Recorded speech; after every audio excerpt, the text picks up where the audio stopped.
नमस्कार प्रिय विद्यार्थियों, मैं एन.आर. साव, सहायक प्राध्यापक हिंदी, भानु प्रताप देव शासकीय स्नातकोत्तर महाविद्यालय कांकेर।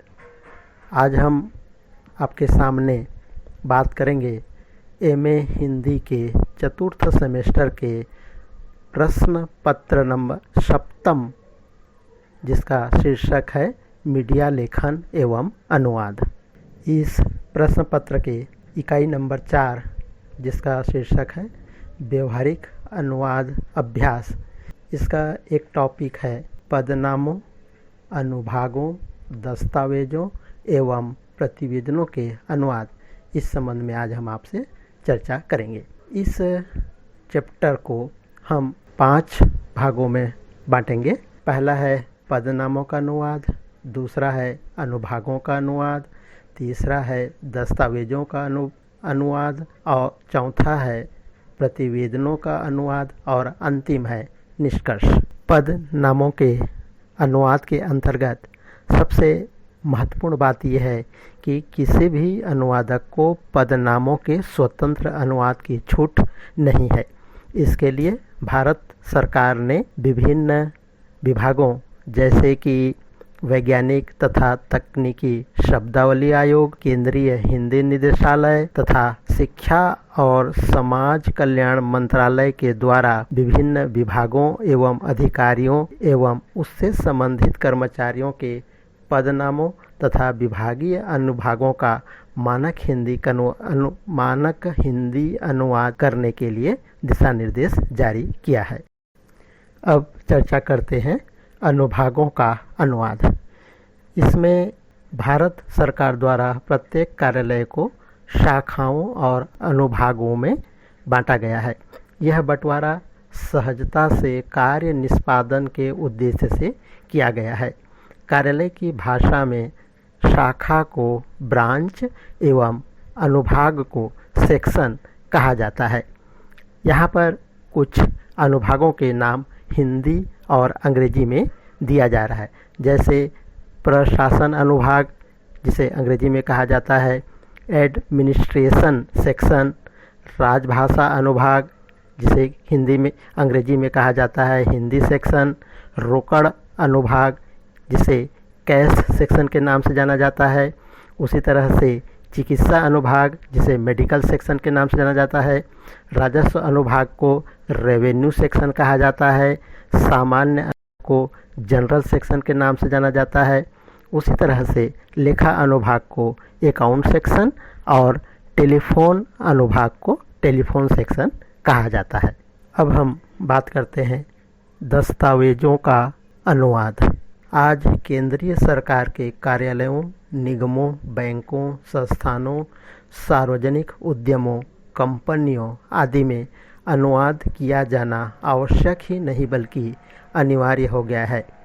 यद्यपि केंद्र सरकार के लगभग सभी मंत्रालयों, सचिवालयों व विभागों की कार्यप्रणाली एक सी होती है, इसके बावजूद विभिन्न कंपनियों, बैंकों आदि की कार्यपद्धति भिन्न भिन्न होती है। इन दस्तावेजों को हम अध्ययन की दृष्टि से 5 प्रकारों में बांट सकते हैं, जिनमें से प्रमुख है टिप्पणी लेखन का अनुवाद और दूसरा प्रारूपण लेखन का अनुवाद। वहीं गौण प्रकारों के रूप में हम संक्षेपण, सार लेखन एवं मसौदा लेखन भी कह सकते हैं।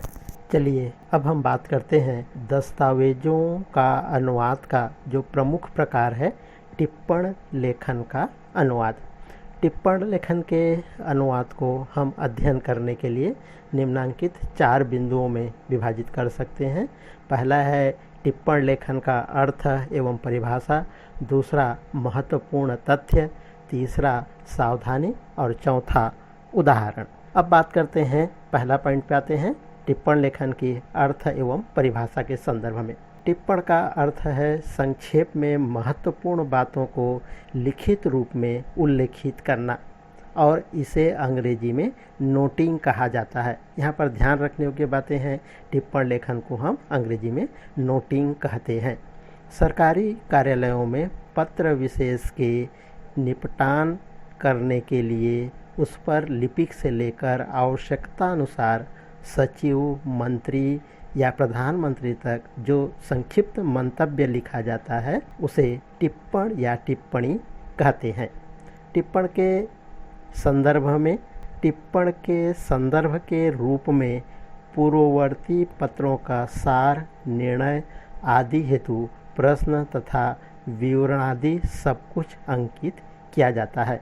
वास्तव में सभी प्रकार की टिप्पणियाँ अधिकारियों, कर्मचारियों द्वारा विचाराधीन मामले पर लिखित होता है। इस दृष्टि से टिप्पण को हम परिभाषित करते हुए कह सकते हैं कि टिप्पण एक ऐसा मंतव्य है जो सरकारी कार्यप्रणाली के विचाराधीन कागज या नीति, योजना अथवा मामले के बारे में उसे निपटाने हेतु सुझाव व निर्णय या अनुदेश आदि प्रस्तुत करता है। अब हम बात करते हैं कि जब कोई व्यक्ति टिप्पण लेखन करता है तो उसमें किन किन महत्वपूर्ण तथ्यों को ध्यान देना चाहिए। टिप्पण में निम्नलिखित बातों का सामान्यतः समावेश अनिवार्य माना जाता है, जिसमें से पहला है पूर्ववर्ती पत्र का सार संक्षेप, दूसरा है मामले का विश्लेषण, तीसरा है अनुवर्ती कार्यवाही के बारे में सुझाव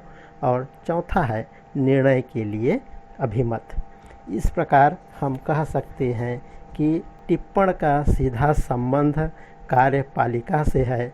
सरकारी कामकाज निपटाने के लिए अधिकारी कर्मचारी होते हैं जो विभिन्न भाषा क्षेत्रों से संबद्ध होते हैं। इसी प्रकार हमारे जो जनप्रतिनिधि भी विभिन्न भाषा क्षेत्र से होते हैं। ऐसी स्थिति में टिप्पण के अनुवाद की आवश्यकता होती है ताकि सरकारी योजना, समस्या, नीति या आदेश आदि को ठीक ठाक समझा जा सके। अब हम बात करते हैं टिप्पणी लेखन में को किन किन बातों से हमें सावधान या सजग रहना चाहिए। पहला है टिप्पणी की भाषा अत्यंत सरल व संक्षिप्त होना चाहिए। दूसरा, टिप्पणी सदैव अन्य पुरुष में लिखा जाना चाहिए। तीसरा, प्रशासनिक शब्दावली का पर्याप्त ज्ञान होना चाहिए। चौथा, दोनों भाषाओं की प्रकृति व वाक्य रचना का ज्ञान होना चाहिए। पांचवा, सही शब्द चयन का ज्ञान होना चाहिए। छठवां, टिप्पणी तटस्थ व पूर्वाग्रह से मुक्त होना चाहिए। अगला है हिंदी व अंग्रेजी की अभिव्यक्ति शैली का ज्ञान होना चाहिए। और आठवां है टिप्पणी में किसी अनावश्यक बात को अधिक तूल नहीं देना चाहिए। अब हम सावधानी के बाद इसके कुछ उदाहरण देखते हैं। अगर हमको हिंदी में दिया गया है कि आपको सूचित करते हुए हमें प्रसन्नता है कि, इसका अंग्रेजी रूप होगा we are glad to inform you that. फिर है अनुकूल कार्यवाही के लिए फॉर फेवरेबल एक्शन।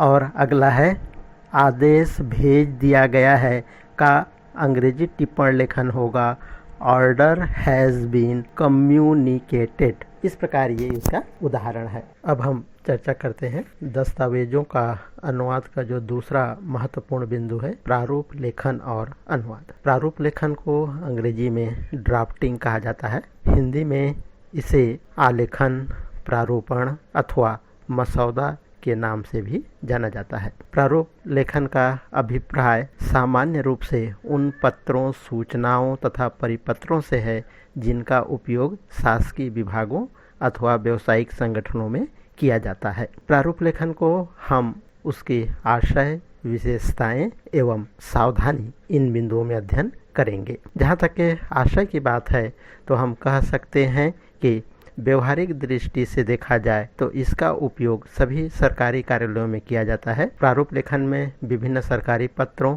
परिपत्रों, आदेशों, अधिसूचनाओं, समझौतों, प्रेस विज्ञप्तियों तथा आवश्यक सूचना के प्रारूप तैयार करने होते हैं। वस्तुतः सभी सरकारी और औपचारिक पत्रों के लिए सबसे पहले उसका कच्चा रूप तैयार किया जाता है।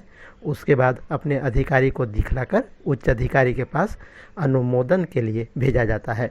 उच्च अधिकारी इस प्रारूप की जांच कर अनुमोदन करता है इस प्रकार प्रारूप लेखन की प्रक्रिया पूर्ण होती है। यहाँ पर ध्यान देने योग्य बातें यह है कि प्रारूप लेखन और प्रारूप में थोड़ा सा अंतर भी होता है। प्रारूप लेखन एक प्रक्रिया है जिसके द्वारा पत्र के कच्चे रूप को अंतिम अनुमोदन प्राप्त होता है, जबकि प्रारूप संशोधन द्वारा प्राप्त अंतिम कच्चा रूप है, जिसे लेटर पैड पर जस का तस नकल करना होता है। अब हम बात करते हैं प्रारूप लेखन और अनुवाद की विशेषताओं की। इन विशेषताओं को हम मुख्यतः 4 बिंदु में देख सकते हैं।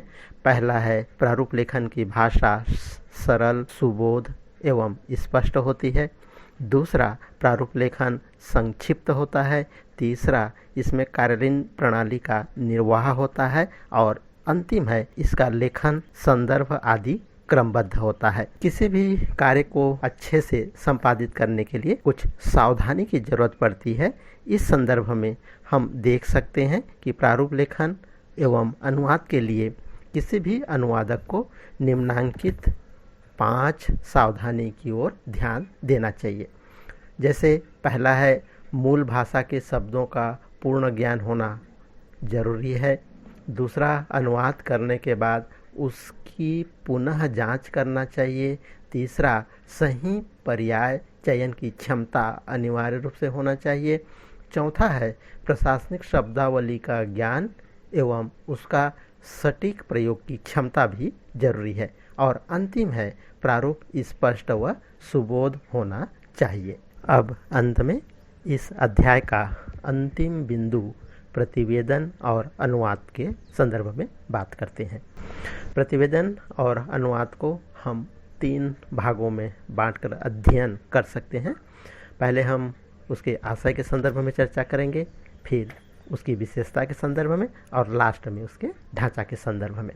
जहाँ तक के प्रतिवेदन की आशय की बात है, तो प्रतिवेदन अंग्रेजी के रिपोर्ट शब्द के पर्याय के रूप में ग्रहण किया जाता है। प्रतिवेदन किसी घटना, कार्य आदि के संबंध में छानबीन करने के बाद तैयार किया गया विवरण होता है। इस अर्थ में प्रतिवेदन से अभिप्राय है, अर्थात प्रतिवेदन को हम परिभाषित करते हुए कह सकते हैं कि अनुभव संपन्न विशद जानकारी वस्तुतः प्रतिवेदन है। प्रतिवेदन का क्षेत्र बहुत विस्तृत होता है। इसमें दुर्घटना, निर्णय, सम्मेलन, सभा का विवरण, विवाद, नीति, आयात निर्यात, विभिन्न वर्गों की स्थिति, मंत्री, अधिकारी अथवा व्यक्तियों के भाषण आदि की विभिन्न स्थितियों से तैयार किया गया विवरण क्षेत्र इसके अंतर्गत आते हैं। इस प्रकार प्रतिवेदन मुख्यतः 2 प्रकार का होता है। एक होता है सामूहिक प्रतिवेदन और दूसरा होता है व्यक्तिगत प्रतिवेदन। वस्तुतः प्रतिवेदन अपने आप में एक महत्वपूर्ण दस्तावेज है, जिसका मूल्य एवं महत्व सामाजिक ही नहीं अपितु संबंधित क्षेत्र के सुदूर भविष्य तक स्वीकार किया जाता है। भारत सरकार प्राप्त प्रतिवेदनों के आधार पर ही अपनी अर्थनीति, शिक्षा नीति, विदेश नीति आदि का निर्धारण करती है। संविधान की अनेक धाराओं की व्याख्या भी प्रतिवेदनों के माध्यम से ही संभव हुई है। अब हम देखते हैं कि एक अच्छा प्रतिवेदन के लिए उनमें कौन कौन सी विशेषताएं होनी चाहिए। ये विशेषताओं को हम 6 बिंदु में रख सकते हैं। पहला है, यह तथ्यात्मक होता है। दूसरा, यह प्रामाणिक एवं निष्पक्ष होता है। तीसरा, प्रतिवेदन सामाजिक सांस्कृतिक दृष्टि से अत्यंत उपयोगी होता है। चौथा, वैज्ञानिक दृष्टिकोण लिए हुए होता है। प्रतिवेदन सरल, स्पष्ट एवं विषयनिष्ठ होता है। और अंतिम है, यह विषय के अनुरूप संक्षिप्त होता है। इस तरह से हम कह सकते हैं कि प्रतिवेदन के अनुवाद में अनुवादक को भाषा का पूर्ण ज्ञान होना चाहिए, अन्यथा इसके दुष्परिणाम भी सामने आने की आशंका बनी रहती है।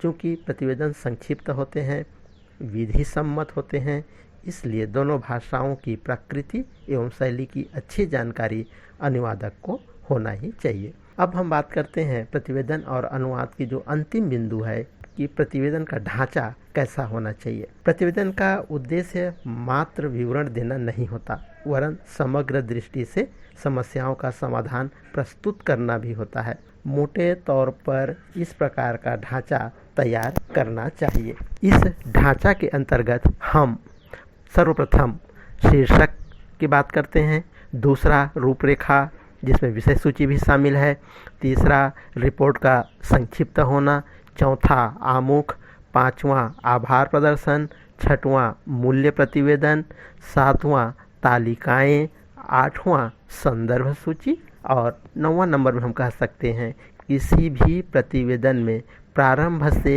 लेकर अंत तक का जो अनुक्रमणिका होती है उसका भी महत्व अनिवार्य रूप से माना जाता है। इस प्रकार हम कह सकते हैं कि प्रतिवेदन की महती भूमिका है। प्रत्येक क्षेत्र में इसकी आवश्यकता होती जा रही है। जैसे जैसे हम वैज्ञानिक युग की तरफ बढ़ते जा रहे हैं वैसे वैसे प्रतिवेदनों का महत्व भी बढ़ता जा रहा है।